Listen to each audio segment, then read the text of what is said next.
Hello, my name is Mariana, and today this is a reading for Scorpio. So, Scorpio, as usual, I'm doing this reading with my own tarot deck, so the cards that you see are from this deck. So, Scorpio, before I begin with your message, I just want to say that this is a very, very specific message, and it seems like you are being summoned for a very specific job, which is not just in terms of dealing with practical stuff that might be a little bit heavy, and not heavy in terms of the weight of the practical things, but in terms of the energetic demands over you. So I want to say that the work that you're being asked to perform has to do with some sort of burial procedure. So that might be literal, that might be just metaphorical. And I feel like you're being called for this job. You're being called for this role, for this service is what I'm hearing. Because you're respected by your gifts. It feels like you're not somebody that usually shares a lot about your spirituality or your psychic gifts or even your more subtle interests, right? In terms of studying metaphysics or other realms and, angels is what I'm hearing. But I feel like you've visited in those studies, because you're coming through today as an alchemist. You've visited heaven and hell. So I feel like you have found a middle ground in a sense, and for that reason, you are grounded and you're actually perfect for this burial procedure. So it's not like maybe you're not expecting this, specifically because I feel like if it is a literal procedure of, a burial procedure, I do feel like you've known this person who might have passed. And the shocking thing, if that is the case for you, is because they felt like they were doing good. Again, this is a very, very specific message. So if it doesn't resonate with you, don't force it, because I feel like it needs to reach those who are really up for this task. And I feel like if you are resonating with this, Scorpio, being a Scorpio, it's like you know how to deal with death in such a graceful way, but also such a brave way. And this is a reason why you're being summoned. So the one who is summoning you is the opening card, which is the Emperor. And it's almost like this Emperor is somebody that you admire, that you look up to, is some sort of authority figure for you, somebody that you respect. So maybe this is the unexpected part of this message. You didn't realize how this person that you admire so much, how in a moment of crises, as this message feels like it is showing, the first person that they would ask for is you, that they would call for is you, right? To deal with this, to help them deal with this.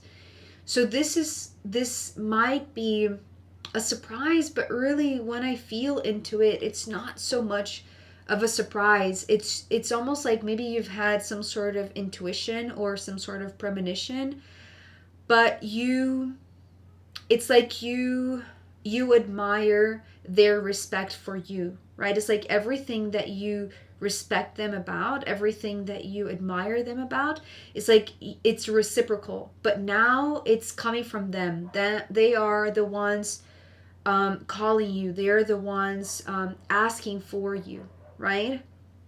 So this feels like kind of like an urgent matter from the energy of this Emperor. The Emperor feels like they are not anxious, but they seem to be a little bit overwhelmed with everything that they need to resolve, right? And so the first person that they think about to help them with resolving this issue is you, because it's like you understand the realm of death and rebirth. You're not afraid of visiting this space. It's like you've opened this door, right? With the death door here. So it's like they are opening your, it's like the door to your realm. And it's funny because I want to include already the bottom of the deck card, which is the Hermit. This is where I saw you as the Alchemist. So, you know, I was pulling the cards, and this was the last card at the bottom of the deck.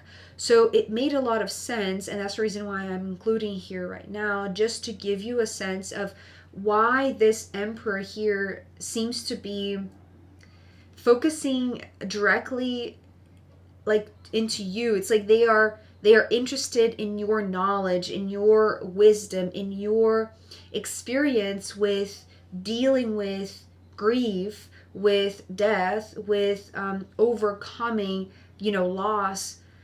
So it's like you've navigated sorrow is what I'm perceiving. It's like they've that's very, very, very interesting. It's like they've only known glory and success. It's like their waves never were never towards sorrow. They were more towards like success. So it's like they see how you, it's like how you have access to the underworld. So this is a territory that they haven't known all that well, or at least they've never dared to come close to that space, but they respect, because it's like you are here in your realm, right? It's like you are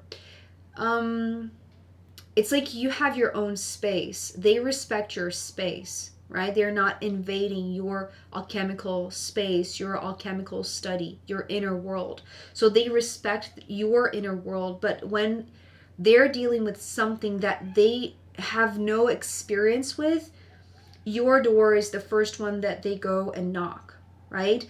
And because it's already slightly open, it's like they know that this door is not shut for them, so they don't have to fear going to you. So you're the perfect person, Scorpio, so that they can have some sort of relief, or more so, it's like it feels literally like they are coming to you and you're the first person to receive the news of the death of somebody very near and dear to their heart. But I want to say also to you, if this is resonating in a literal sense, right? It might just be a metaphorical resonance. But because of the Knight of Cups, and because the way that it fell sideways right over the Death card. It felt like somebody, you know, the example that is coming to my mind, it doesn't need to be this, but it felt like somebody, a young person, because it's a knight, a young person who was dealing with cancer, and it was trying to fight that battle, right? But I feel like, especially because of the Nine of Swords that is coming next, and because the way that this Knight of Cups fell sideways, I feel like they were in a lot of pain. They were struggling. Although they remained hopeful till the end, I feel like. And I know, again, this might sound very somber, but it's the feeling that I have. It's like even though they were in a lot of pain, it's like you never saw them sad or angry. It's like they were always smiling and thankful, right? So they were, you know, going through a lot, maybe struggling physically, right? Emotionally, but they always had a sense of hope. So this is somebody related to the Emperor. Whether you know this Knight of Cups or not, I feel like you're being summoned by this Emperor to deal with the loss of this one, right? It's like they have fought the good fight. It's like, but unfortunately they didn't make it. This is the feeling that I have. It's like they went very, very soon, right? They left very soon. So there is like this, it's not even like this bitterness. It's more like this, it's like such a shame, right? Somebody so loving, so kind, with so much still to just achieve or experience and live. It's like, I feel like all of these thoughts are coming more so from the Emperor, not from you, right? It's almost like because it's your realm, you already know how to navigate the underworld. It's like maybe you've been through a grieving process, so you understand these stages. Maybe to this person, it's the first one, right? That is so closely connected to them. As I said, they've known only success and glory, right? And sunny days. This is how it's ending, actually.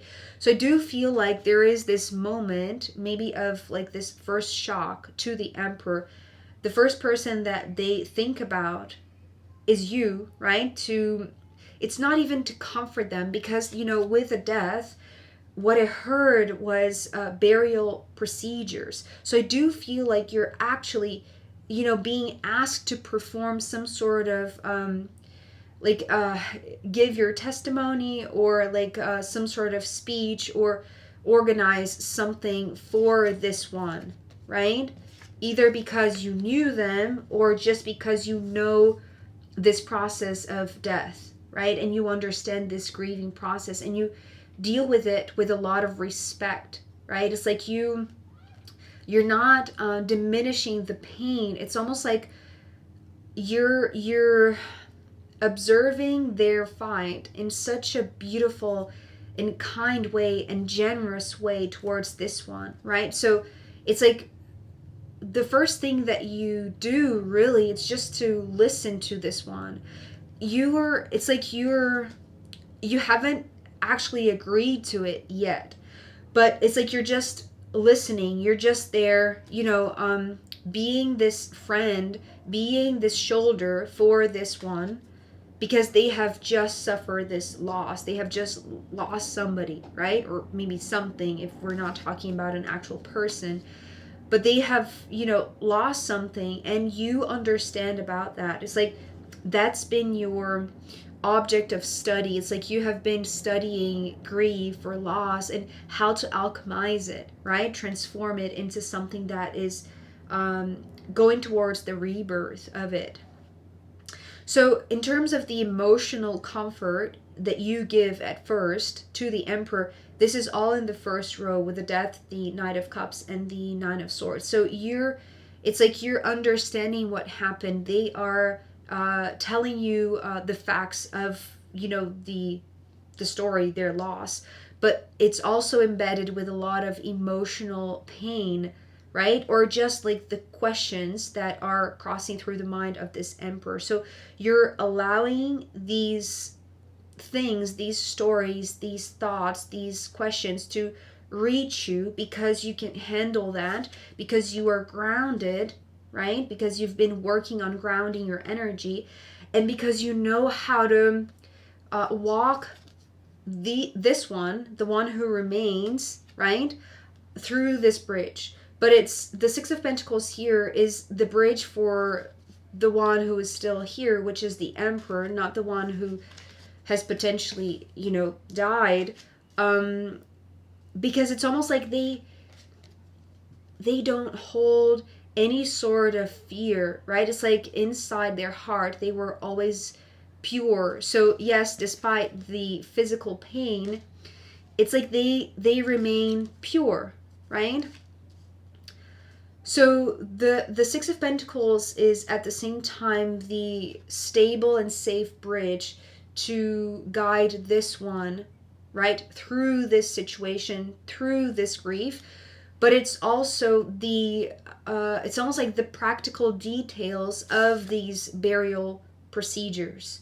So whether you're going to conduct that or not, and I do feel like you are, right? Because it's almost like if you see this one as an authority, now they see you as an authority to a realm that they've never known. It's like this is something that it's not their usual habitat. So it's like you are it's like you are the authority figure of this underworld, this underground, this it's like this death and rebirth realm, right?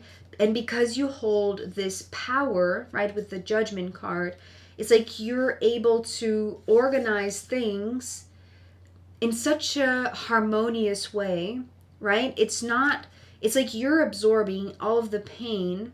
It's like you feel the loss, right? You feel the sorrow. But when you organize the ceremony, the burial procedure, the speech, whatever it is, it's like it feels like it's a very gentle, graceful crossing, right?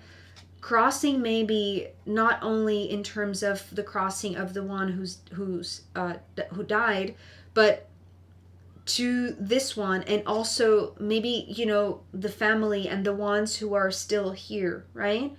So it's like it's a very smooth passage because you hold the authority. It's like you know how to guide these sort of procedures. And so you make it feel like it's a sunny day, which is a complete contrast because it feels like, you know, the emperor has a sunny personality, but because of what happened, it's almost like they've lost that brightness, that light, the lightness of their being, their it's like their exuberance. But with your procedure, with your ceremony, with what you are conducting, with what you are guiding, right? Providing this smooth passage, this stable bridge, so that they can go through this crossing of this grieving process. It's like they are able to see the light at the end of the tunnel, right? It's like you it's not you bringing them hope, right? Because it's almost like this one never lost their hope. So it's like you're just shining a light in the beauty, in the beautiful memories. It's like you remind the emperor of their own light, right? So that they keep shining. So I feel like that's, you know, the main message, but I am intrigued because I feel like there's more, and it's almost like the emperor wants something else, or it's almost like it's not yet finished. It doesn't end with this ceremony, right? Although they feel like they are able now to smile. It's like they are more hopeful, right? I am going to pull more cards to see where this wants to go next, and also I'm going to pull from the astrological runes in the extended reading. So if you want to join me there, I'll be very happy to see you. You can find link down below. If not, I'll see you next time. Okay, bye.